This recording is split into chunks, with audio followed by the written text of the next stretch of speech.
Now moving toward the question number 6 of exercise 6.4 of class 8.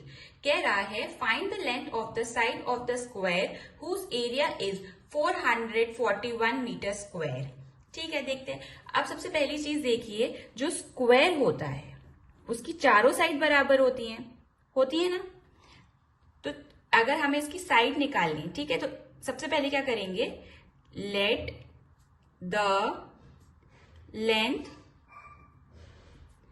Of side of square be x metre मान लेते हैं. तो area क्या होता है, एरिया ऑफ स्क्वायर का फॉर्मूला क्या होता है, साइड इंटू साइड मतलब एक्स स्क्वायर, यही होता है ना.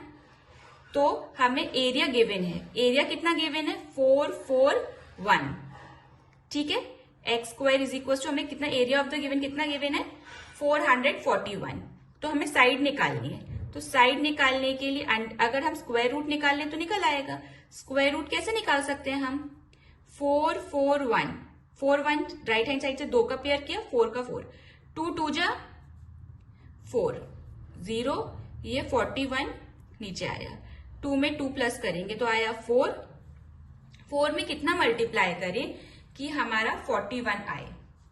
ठीक है, तो हम इससे मल्टीप्लाई करेंगे 1 से, यहां पे साइड में 41 इंटू 1 41. तो 1 यहां लिखा, 1 यहां लिखा, तो 41 1 जा 41. कितना आएगा हमारा साइड, 21. तो साइड ऑफ स्क्वायर हमारा कितना आ रहा है, 21 metre. This is the answer.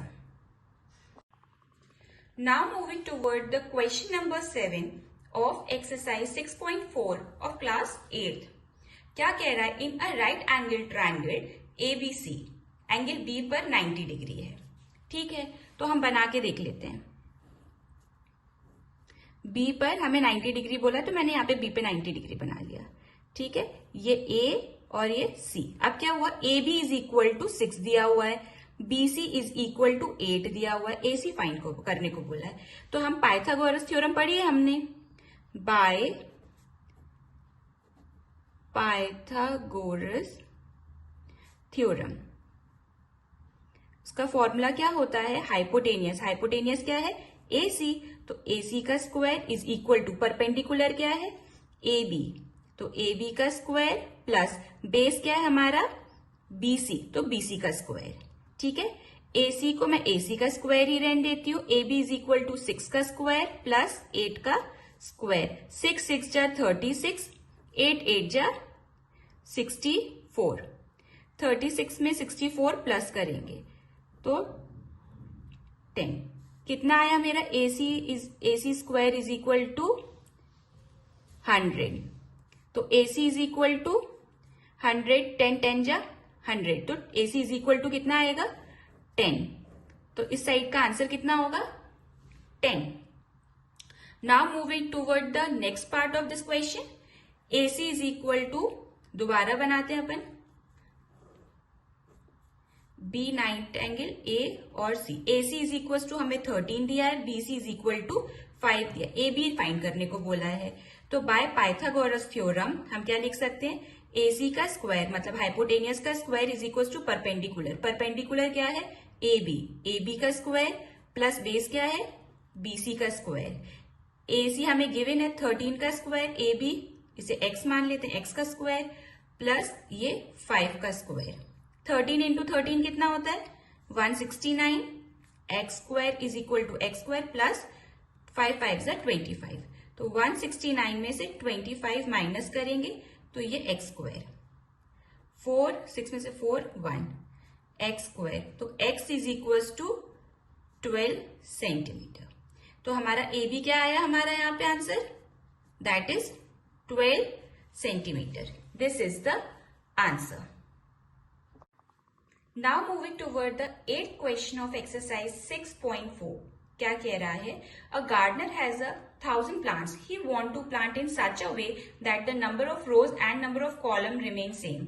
Find the minimum number of plant he need more for this. बोला एक गार्डनर है, वो ना 1000 प्लांट्स हैं उसके पास, वो इस तरीके से लगाना चाहता है कि रोज और कॉलम बराबर आए। तो बोला कितने मिनिमम नंबर ऑफ प्लांट्स उसे और चाहिए इस चीज के लिए। ठीक है, तो let the number of plants in a row में कितने मान लेते हैं, x मान लेते हैं, कॉलम में भी कितने मान लेते हैं, x मान लेते हैं। तो टोटल प्लांट कितने लिख लेते हैं, टोटल प्लांट्स कितना होगा एक्स स्क्वायर, मतलब 2 इंटू 2। टोटल प्लांट्स हमको गिवन है 1000, अभी उनके पास 1000 है, तो एक्स स्क्वायर है, तो x इक्वल टू कितना लिख सकते हैं, अंडर रूट था। अब हम स्क्वायर रूट निकालें, 2 0 2 0, 3 3 जा 9, 10 में से 9 गया 1 और ये डबल 0 नीचे आया। 3 में 3 प्लस करेंगे कितना आएगा 6। ठीक है, अब हमें 6 में कितना मल्टीप्लाई करें कि मेरा 100 से कम आए, तो 62 इंटू 2 करते हैं, 2 2 जा 4, 6 2 जा 12, तो 124 तो बड़ा हो जाता है, तो 61 इंटू 1 16, तो 1 इंटू 1 तो कितना आएगा, 61 1 जा 61, मेरा आंसर कितना आएगा 39। ठीक है, मतलब मुझे कितने प्लांट्स एक्स्ट्रा बच रहे हैं मेरे, what the minimum number of plant he need more, 39। तो आंसर क्या लिखेंगे, 39 number of plants he needed more. This is the answer. Now moving toward the 9th question of exercise 6.4. Question 9 कह रहा है, there are 500 children in a school. For a PT drill, they have to stand in such a manner that the number of rows is equal to the number of column. How many children would be left out in this arrangement? बोला कि एक school में 500 बच्चे हैं, PT drill में उन्हें इस तरीके से खड़ा होना है कि नंबर ऑफ रोज और नंबर ऑफ कॉलम्स बराबर हैं। तो बोला कितने बच्चे इसमें से बच जाएंगे। ठीक है, तो हम क्या करेंगे, let the number of children in row हम x मान लेते हैं और कॉलम में भी कितने मान लेते हैं, कॉलम में भी x मान लेते हैं। तो total number of students, total number of children कितने हो जाएंगे, x इंटू एक्स, हाँ कि ना। तो जितने रो में या कॉलम में, तो हम इसे क्या लिख सकते हैं, एक्स स्क्वायर। ठीक है ना, अब हमें बच्चे कितने दिए हुए हैं, x square is equal to 500, तो x इक्वल टू क्या होगा कि हम इसका स्क्वायर रूट निकाल लें 500 का, तो डिवीजन मेथड से ही कर लेते हैं। ठीक है, 2 0 और 5 के ऊपर 5, तो 2 2 जा 4, 1 और ये 2 0 नीचे आ गए। कुछ मल्टीप्लाई करने से पहले प्लस करना होगा, 2 में 2 प्लस किया तो 4। ठीक है, अब हम कितना करें कि 0 आए, 0 तो आएगा ही नहीं, तो हम 42 इंटू 2 करके देखते हैं, 2 2 जा 4 8, अब 3 करके देखते हैं, तो 3 3 जा 9, 4 3 जा 12, 129 बड़ा, और अगर मैं 4 से मल्टीप्लाई 43 का 3 से करती हूँ तो 129 आएगा, 42 का मल्टीप्लाई 2 से करती हूँ तो 84 आएगा, और जो नंबर हम यहाँ लिखेंगे वही है मुझे यहाँ लिखना होगा। तो 42 का मल्टीप्लाई जब मैं 2 से करती हूँ तो मेरा आता है 84, 100 में से 84 जाएगा तो मेरा बचेगा 16। ठीक है, तो 500 माइनस 16, एक्स्ट्रा बच्चे कितने थे, रिमाइंडर हमारा 16 बच रहा है, तो 500 में से जब हम 16 माइनस करेंगे तो मेरा आंसर आएगा 484।